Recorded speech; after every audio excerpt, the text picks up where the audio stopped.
Okay, YouTube. We are working on a 98 Dodge Ram. And a common problem with these is that your oil pressure sensor regulator, whatever the hell the thing's called. Anyway, looks like that. A little shiny. That's the new one. Costs about $33 for where I'm at anyway.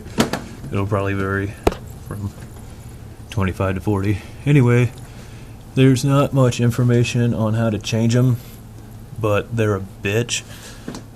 So, as you can see, I'm up in the engine bay.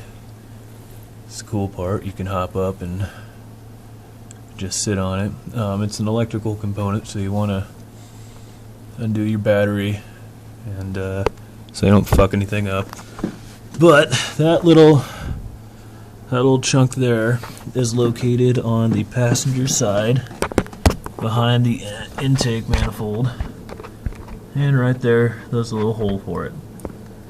So it's kind of accessible. I mean, you got this gap here between your fuel injector and your spark plug wires right behind the valve cover, and right up top there's a pretty decent sized gap between the intake and the firewall and all the distributor and all that junk. So to get it out, you need this handy dandy little special socket. Ooh, that's glary. And it's got these ridges on it that are, I'll probably see it better on the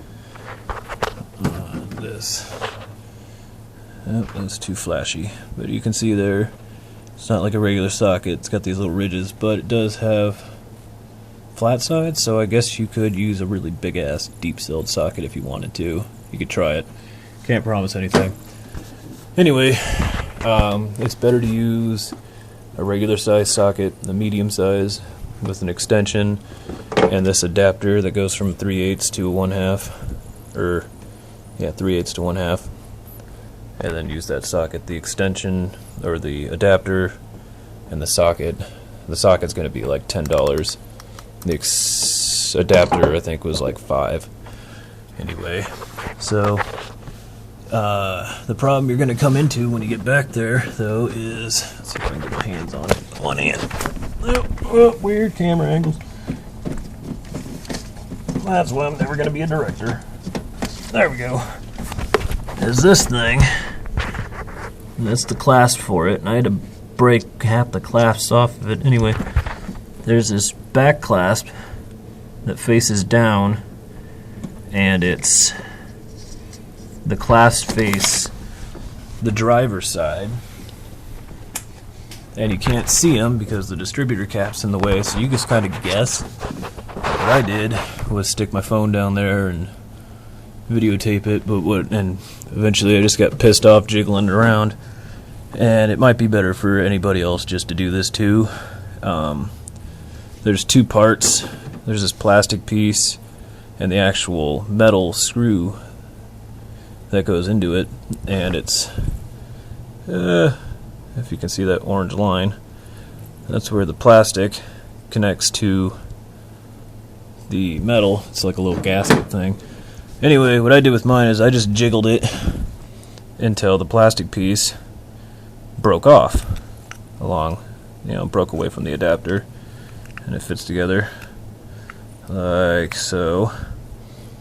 And I just jiggled it until that snapped, and when that snapped apart, be very careful so you don't damage your clasps or your connector. Anyway, when you break that, you're able to jiggle it up, and you can see the clamps a little bit better. Stick a flathead under there and pop it out.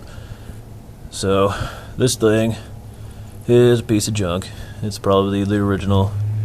You can see all the grime and shit built up over there over the years. The inside looks okay. Not really burnt, but it's probably wore out pretty bad. So that is junk. So is that chunk, but I'm not going to throw that. Anyway, so getting it back in is the easy part. All you got to do is just fucking finger it around until you get the threads lined up and the hole, and screw it back in, and then torque it down a little bit with the socket. The socket for the some part didn't fit this. I don't know if it's because there's too much grime on it or what, but it fits the new one with no problem. So, alright, whatever. So when you take that old one off, if you decide to break it, like I did, just because I've been dicking around with it now for 40 minutes, you're going to have to hold the socket in place and casually turn it. You won't be able to just lock onto it and turn, but your truck may be different than mine. Who knows? So this is the 5.9. I don't know if the 5.2 is built the same way. It may be located somewhere else, and the 3.9 or whatever the hell other engine sizes there are. So yeah, that's pretty much how you change that. It's an ass to do. My oil pressure started when you drive and you have to go to a stop sign. You stop, it'll go from just over 40 down to 0, and the gauge cluster will flash at you and yell at you, and that was getting annoying. So it was my day off today, so I thought I'd fix it real quick. And so I don't know if it was this exactly, but I figure if that's going to be the problem, I might as well get it and switch it out. And I'm also doing an oil change with heavier weight oil that fixes it kind of too. But it's a fairly cheap fix. It's not going to set you back a lot like the plenum gasket will. That's going to be an ass to do. But